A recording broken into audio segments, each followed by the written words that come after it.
Welcome to the Financial Flow. Please like and subscribe to our channel and turn on notifications to stay up on our latest videos. Get a trade. Thus, you will never die of hunger. Who has heard a variation of this recommendation? There is nothing improper about acquiring a trade. You can become a plumber, and as a plumber, you can become very wealthy. However, consider the remainder of this statement. The mindset stems from a place of despair, and it is passed down from generation to generation. The peculiar aspect is that it is entirely unseen to us.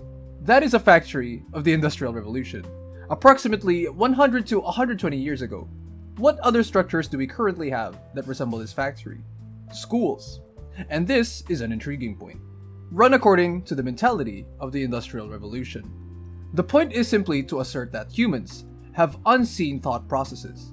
We are schooled to think and socialized to behave in ways that no longer make sense in the contemporary economy. This mindset will keep you poor. This kind of thinking is what I term the Wheelbarrow Way. The only way to earn coins is to work for a predetermined number of hours, as we say. Therefore, permit me to find a job and be subservient to a superior. Now, you work your daily allotment of hours. After pushing your wheelbarrow for the allotted number of hours, something terrible begins to occur. You begin to realize that you cannot afford the automobile. You aren't quite breaking even with the children, their schooling, the debit orders, the bonds, etc. This kind of thinking perpetuates generational cycles of poverty within families. If you take nothing else away from today, this is the most crucial principle to remember. Do not link compensation to the amount of hours worked. As long as we believe that a number of hours equals a number of coins, we will experience financial difficulties. Because there are so many hours in a day for humans, the realization of a wealthy person and the means to escape this mindset is to discard the bricks in your wheelbarrow. Fill the wheelbarrow with gold. In other words, you must increase the worth of your labor for every hour that you push the wheelbarrow. Earn more coins per hour, rather than working more hours to obtain more coins. The first realization is that resenting the wealthy reveals more about ourselves than it does about the wealthy. The wealthy are a distinct species. I would like you to see the gap between your current situation and wealth as a curve. Because if it is a curve, it is possible to move along. You can progress from your current position to your aspirations. But if you accept the notion that wealthy people are simply a different species, there is a chasm instead of a curve. There is a gap. There is a chasm between where you are and where you want to be. And if you do not feel that change is conceivable, you will not act in ways that will take you in that direction. The first step in becoming a person with a high net worth is believing that it is achievable, that affluent people are not a distinct species, but simply further along a continuum. They have a greater understanding of what generates income and how to attain goals than you do, which is okay, because it provides optimism. That means you can learn and execute these tasks. Resentment of the wealthy reveals more about ourselves than about the wealthy. We frequently conceive of wealthy people as clearly bad. Clearly, they are corrupt. They definitely trampled on others to get where they are now. Forbes magazine represents a different viewpoint on the matter. They examine the amount of charitable contributions made by the world's highest earning individuals. According to the statistics, wealthy individuals give more per capita than everyone else. We're not simply discussing more money because they have more. Percentage-wise, we're talking about more per individual. The notion that wealthy people are manifestly miserly and nasty is not supported by statistics. Yes, certainly there is an occasional jerk. You will encounter the occasional awfully wealthy individual. They are present in significant numbers. In general, however, this is not a legitimate rule. That is first place. There is a wonderful book, Outliers, is the title of Malcolm Gladwell's book. He discusses the distinction between those who fail and those who succeed in any endeavor.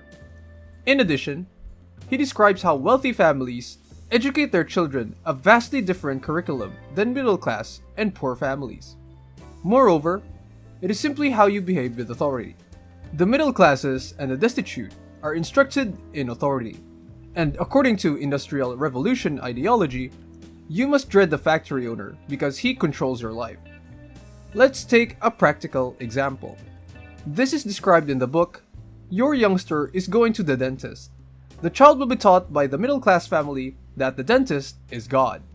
After 8 years of study, he knows everything there is to know. You, as the child, must be silent, remain seated, and refrain from crying, even if it hurts. Simply wait for it to end. Follow his instructions exactly. Now, wealthier family address the same circumstance in an entirely different manner. In the car on the way to the dentist, the parents tell their youngster, "The dentist is your friend. 8 years of study have prepared him to serve you appropriately. The dentist is an available resource.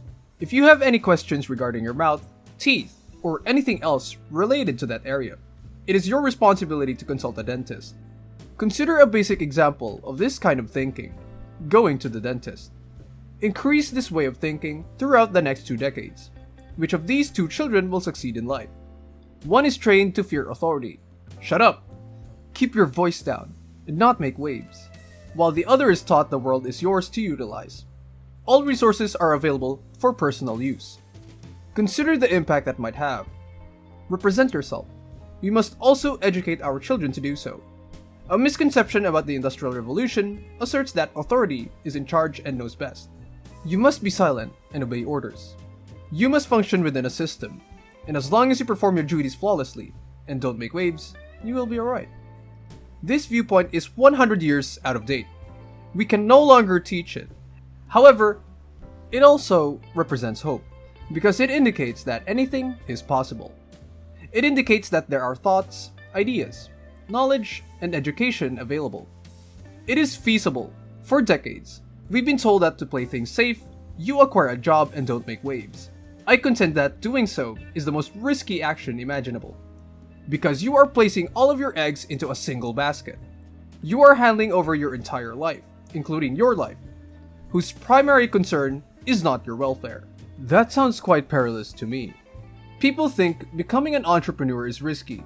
Self-employment is dangerous, according to Forbes magazine. The only wealthy individuals are business owners.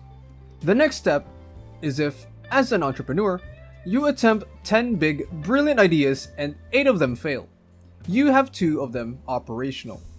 Now you go out and try another 10 big, crazy, amazing ideas, of which 8 fail, 2 of them are functional. Now you have a total of 4 sources of revenue. You launch 10 major initiatives, 8 of which fail, leaving you with 6 revenue generating ventures. Risky is the new safe. Safe is the new dangerous. And the more we accept the old Industrial Revolution era notion that having a boss look out for us is secure, the greater the risk we pose to our own lives. I feel that risk aversion is one of the factors that paralyzes the majority of middle-class individuals. The average individual with a high net worth has declared bankruptcy 3 times. How terrifying do you find the prospect of going bankrupt? It is a matter, of course, for them. They have attempted ludicrous feats. They have attempted to start enterprises and have failed miserably. However, this is merely a step in their process, and they engage in an intriguing activity, and I would like to invite you to participate. They permit themselves to fail. Folks, at this early time in your careers, make this promise to yourself now. Help yourselves out. Don't prevent yourselves from failing. It's okay. It's a minor source of humiliation. It's merely a small amount of skin from the knees. Simply pick yourself back up and try again. Allow yourself the opportunity to fail. Here's a revolutionary notion. Permit others to laugh at you and humiliate you for attempting. Let that be acceptable. Give them license to think in such a manner. Permit them to chuckle at your expense. Permit yourself to attempt and fail. You acquire the room and the flexibility. Be courteous to yourself. My final point for today is that you are not separated from your objectives by a number of years. Several activities stand between you and your objectives, and this is quite different. The concept of years is abstract. This is equivalent to saying, in 10 or 20 years, I will be affluent, not dependent on years. It is your actions that pull the back in your court, give you control, and give you the upper hand. You are not years away from achieving your objectives. A multitude of acts distance you from your goals. As an individual believes, so is he. So ladies and gentlemen, don't think poor. Thanks for watching. Don't forget to leave a like and subscribe to our channel for more content like this. Have a good one.